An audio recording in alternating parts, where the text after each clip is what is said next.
यह ज्योतिर्लिंग उत्तर भारत की प्रसिद्ध नगरी काशी में स्थित है। इस नगरी का प्रलय काल में भी लोप नहीं होता।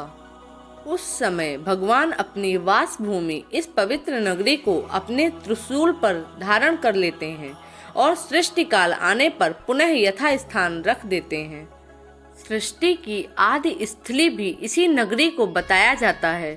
भगवान विष्णु ने इसी स्थान पर सृष्टि कामना से तपस्या करके भगवान शंकर जी को प्रसन्न किया था। अगस्त्य मुनि ने भी इसी स्थान पर अपनी तपस्या द्वारा भगवान शिव को संतुष्ट किया था। इस पवित्र नगरी की महिमा ऐसी है कि यहाँ जो भी प्राणी अपने प्राण त्याग करता है उसे मोक्ष की प्राप्ति होती है। भगवान शंकर उसके कान में तारक मंत्र का उपदेश करते हैं। इस मंत्र के प्रभाव से पापी प्राणी भी सहज ही भवसागर की बाधाओं से पार हो जाते हैं। विषयासक्त चित्तोऽपि त्यक्त धर्म रतिर्नरः इह क्षेत्रे मृतः सोऽपि संसारे न पुनर्भवेत्। अर्थात विषयों में आसक्त अधर्मी व्यक्ति भी यदि इस काशी क्षेत्र में मृत्यु को प्राप्त हो तो उसे भी पुनः संसार बंधन में नहीं आना पड़ता। मत्स्य पुराण में इस नगरी का महत्व बताते हुए कहा गया है, जप ध्यान और ज्ञान रहित तथा दुखों से पीड़ित मनुष्यों के लिए काशी ही एकमात्र परम गति है। श्री विश्वनाथ के आनंद कानन में दशाश्वमेध, लोलार्क, बिंदु माधव, केशव और मणिकर्णिका ये 5 प्रश्न तीर्थ हैं। इसी से इसे अविमुक्त क्षेत्र कहा जाता है।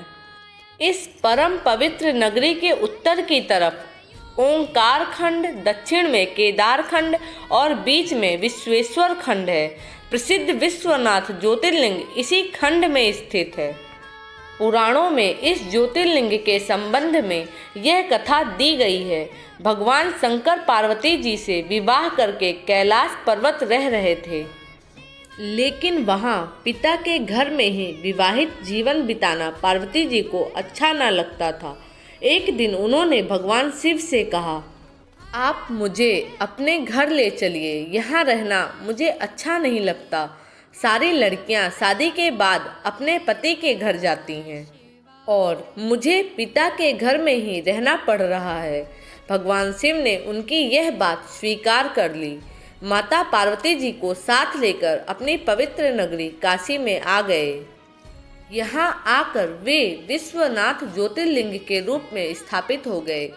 इस ज्योतिर्लिंग के दर्शन पूजन द्वारा मनुष्य समस्त पापों तापों से छुटकारा पा जाता है।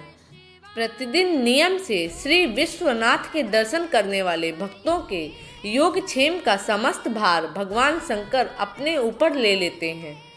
ऐसा भक्त उनके परम धाम का अधिकारी बन जाता है। भगवान शिव जी की कृपा उस पर सदैव बनी रहती है।